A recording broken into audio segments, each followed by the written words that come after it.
Hello, welcome to Z Marie Design. Let's create a travel jewelry case.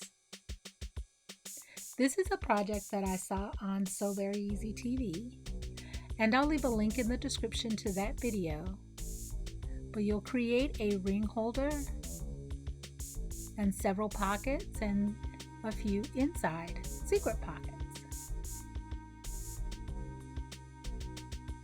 Your ring holder is padded, and you have lots of room to insert necklaces, bracelets, earrings. Everything rolls up, it's secured with your ribbon, and it's ready for travel. So let's get started. I start by selecting 3 coordinating fabrics.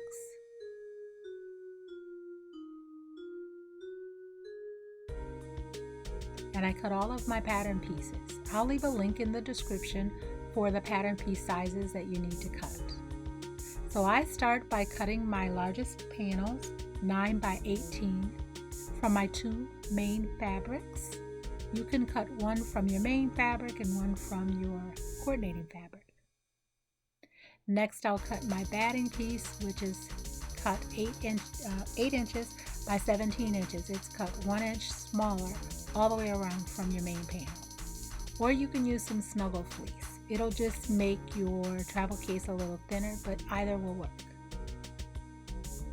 Next, I'm going to cut my larger pockets. I'm going to cut 2. They measure 9 inches by 14 inches. I'm going to cut 2 from my main fabric, and then I'll cut 1 from my accent fabric. My 2 inside pockets I will cut from my coordinating fabric. They measure 9 inches by 10 inches.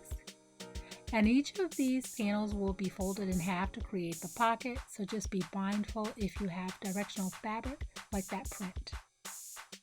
So next you'll need a yard of ribbon, a hair tie elastic, and a shank button. And to create the ring holder, you'll cut 2 pieces from your main fabric that measure 2 inches by 9 inches. And you'll need a strip of batting that measures 1.5 inches by 24. I'm just going to use some scrap batting, and I'll cut them 9-inch strips, and then I will just piece those together. Now you can also use fiber fill in order to fill your ring holder. So to begin with, I'm going to create a quilt sandwich with my 9 by 18 inch panels, and I'm going to pin all of that in place, and I'm going to just quilt as desired, or you can use your decorative stitches. So I created my quilt sandwich using my decorative stitches that I stitched about 2 inches apart. And now I will prep my pockets. So beginning with my pockets that are cut 9 inches by 10 inches, I'm going to fold them in half, wrong sides facing, press a crease at the top of the fold. I'll do the same with my 2 9 by 14 inches. Fold those in half, wrong sides facing, press a crease at the fold. And with my 3rd coordinating pattern fabric, I'm going to fold it and press a crease in the center, unfold them, and the 2 raw edges will meet at the crease, and I'm going to press all of that.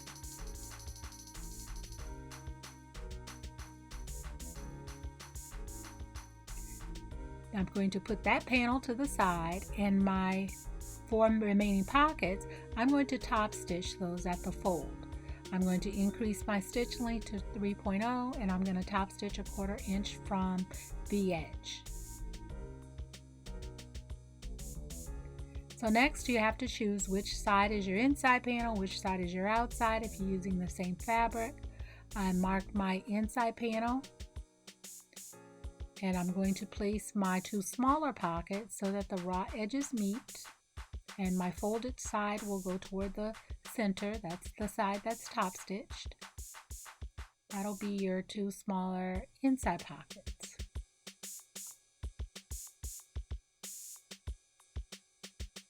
So to create the 2 pockets, you're going to fold this in half, and you're going to press the crease in the center. And I'm going to use my marking tool because the fabric is so dark, so I'll be able to see the stitch line down the center. I'll come back now to my panel. I'll place these on the inside panel, raw edges meeting. And I'm going to pin these in place, and then I will baste to stitch 1/4 inch seam allowance, basting all the way around all 3 sides. And then I will also sew up the center. And when I sew up the center, I'm going to back stitch several times at the top to make sure that my pockets are secure.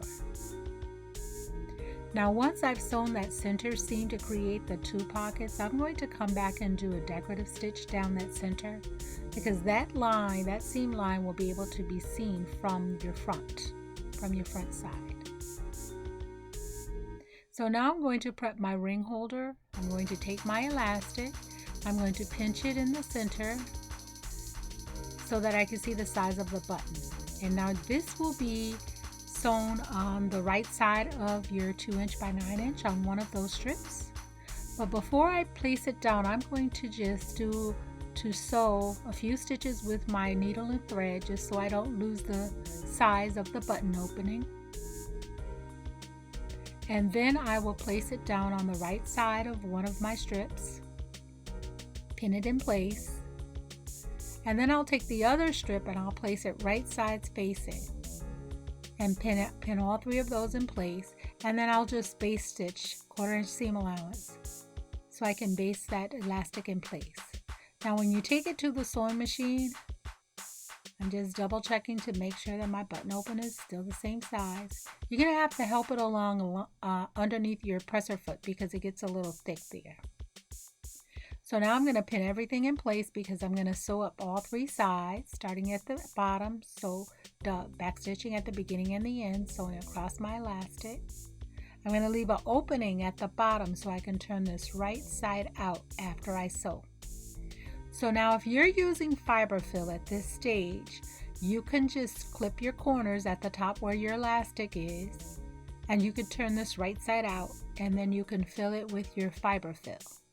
But if you're going to use your batting strip, I'm going to show you how to attach the batting strip and insert it and turn everything right side out and fill it with the batting all at the same time. So you have a loop there with your elastic. Insert your batting, and you're going to do a loose double knot with that batting right in that elastic. And now, using my repurposed chopstick there to help me as a turning tool, I'm going to turn this right side out, and I'm going to finagle a little bit just to get that fabric started over the batting, over the knot. But once you get it over the knot, just take your time. You'll be able to turn it fairly easily. And now you'll have your ring holder right side out. Poke out your corners. Continue to insert the remaining batting and distribute your batting or your fiber fill. Just distribute that evenly along the ring holder. And now your ring holder is all prepped. Now the panel that you have that you folded into thirds, that's what you're going to place the ring holder on. So we're going to turn it so that it's right sides up, and you see you have a crease there in the center. You're going to place that ring holder right in that middle, right along that crease. Your elastic needs to measure at least 1 inch from the edge.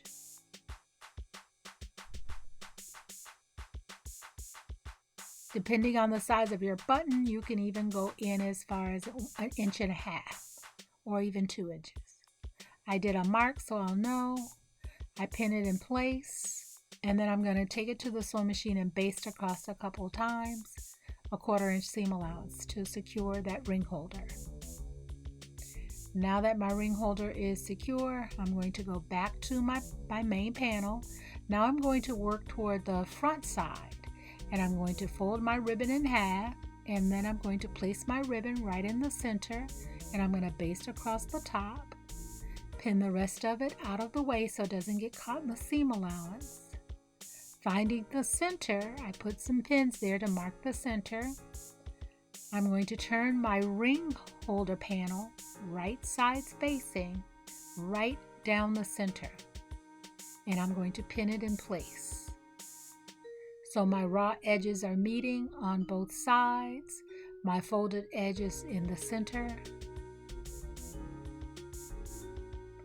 And just take your time making sure that everything is laying flat and neat.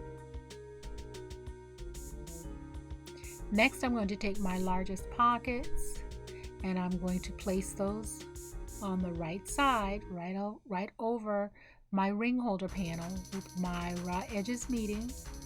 I'm going to pin those in place on both ends, and I'm going to take it to the sewing machine, sew around a 1/2 inch seam allowance, and I'm going to sew around twice.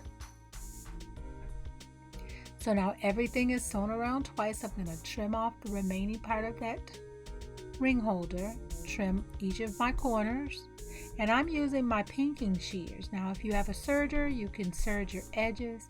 I'm going to trim a 1/4 inch seam allowance with my pinking shears, and then I'll take it back to the sewing machine and I'll sew a zigzag stitch all the way around the edge after I've trimmed it.